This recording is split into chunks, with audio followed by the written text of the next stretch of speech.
Well, yeah, I think that's, I'm sorry, real quick. I apologize for this whack.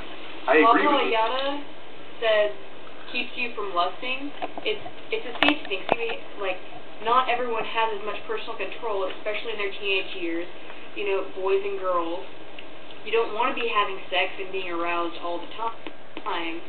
So sometimes you get to a point where it's not as important anymore, or where in this situation that's not what it's about, and it's fine to be naked.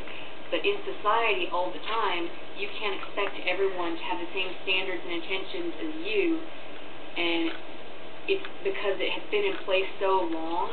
Yeah, I can't go out in public to just like the grocery store naked because of the way people react, not because of who I am.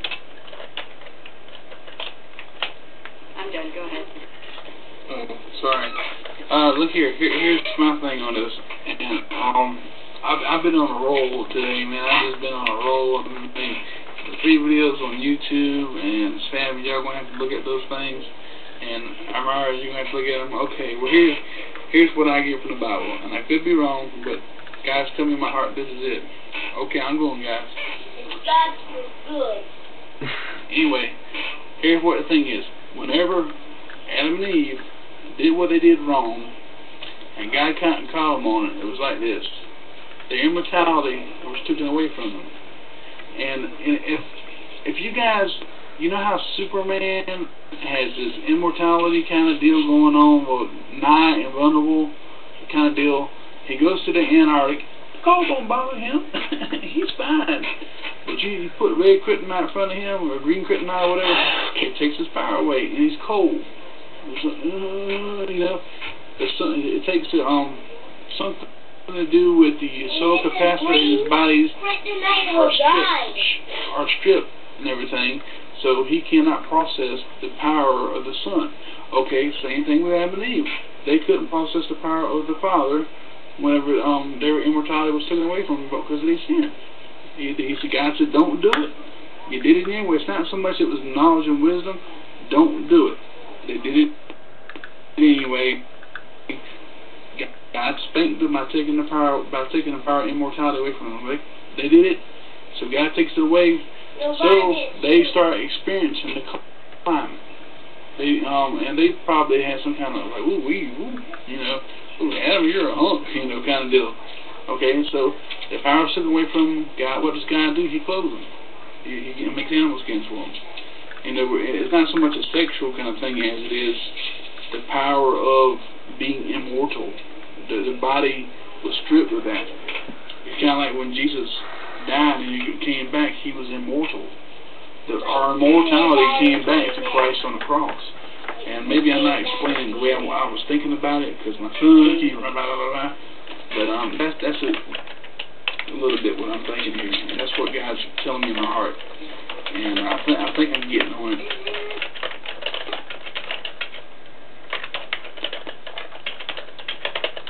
Okay. All I was going to say is the idea to try to make a valid point about... No. I'm done. I'm done. I don't know if anybody... Okay. So my point is that it's not a valid point to try to kind of sentence in the scriptures. I mean, why did God use the instead of and? Why did God use be instead of but? Why did God use all of this other stuff? Because it's a simple...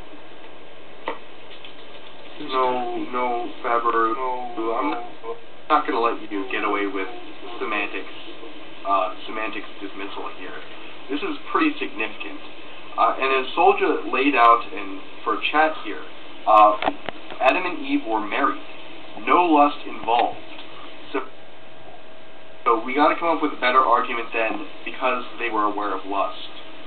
Because that doesn't fly here. So no matter if it's relative or absolute, there had to be a reason that they noticed they were nude because of the tree of good and evil. There has to be a reason. I mean, there just does. So what is this reason? Why were they ashamed of being nude if there was A, no lust, because because they were married. And I guess A is the only one. so someone give me a satisfactory answer, I beg.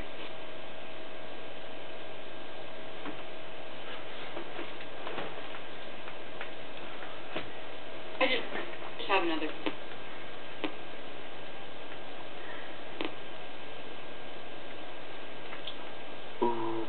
Okay, thank you. Oh.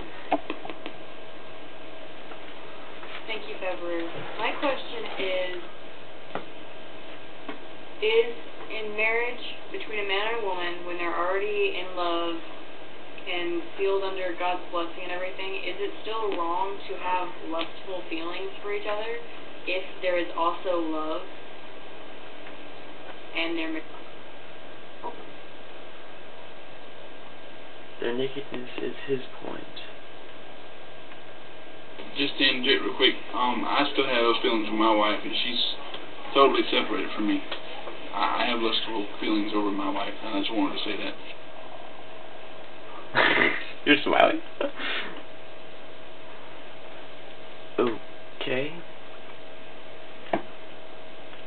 If you are married, then they are for each other.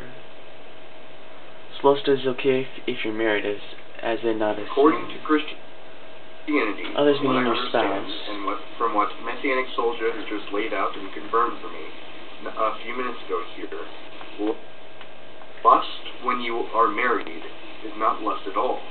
I mean, you can call it lust if you please, but it is not in sin form. It is natural, correct. So, yeah, that throws lust right out the window for this specific example of the only couple on earth being married. Okay.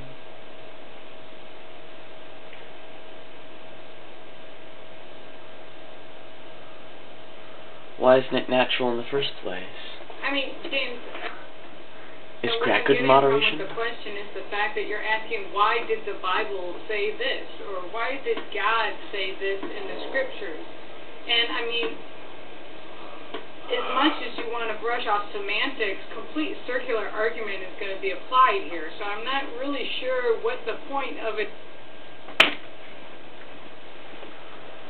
What's the point? Well, I guess my point is that in the Bible, one of the core concepts, really the center of the universe of the Bible is original sin, is eating from this tree, eating this fruit. And the first thing that happened after they eat this fruit, I believe, I might be getting a little confused, either the first or very near the first, is they realize that they're naked. They realize with shame that they are nude. It seems to me, maybe this is faulty logic, but it just seems to me that if this is the first thing discovered after we realize what good and evil and remark on the existence of good and evil, therefore explained at least loosely, but I've never heard anyone really try to do that. It's kind of brushed off and we move on with the story. But why? Why was it so bad that they were naked? Was it bad? Did God create us with a bad nature to us that we simply didn't realize till we ate that apple or fruit? Or was it good? Was it good in some way? And then why are we nude now? Or not nude, I'm sorry. Why do we wear clothing? Speak for yourself, James.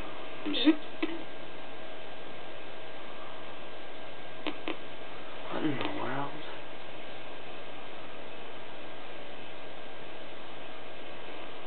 Okay, no one's speaking. Yeah, I don't know, Messianic, are you going to go? If not, take your hand off. Take my hand off? I thought it was, my bad. It's not on my screen. I don't know. I see it. That's why I was just waiting for you to go. You probably hit the pause video button, Messianic. Oh. The thing I was going to say was I was going to bring up two things where I understand what you're stating, and I agree along the lines of I don't feel nudity is bad. One thing I ironically was talking with somebody about the other day was in Germany about how they're very openly about their nudity over there, and they don't have any issues with breasts on the billboards as you're pulling up to the stop sign, and when you pull into the doctor's office, or when you go into the doctor's office, they don't give you a robe to put on, they just tell you to take off your clothes, and they'll do their exam. There's really no covering up over there. And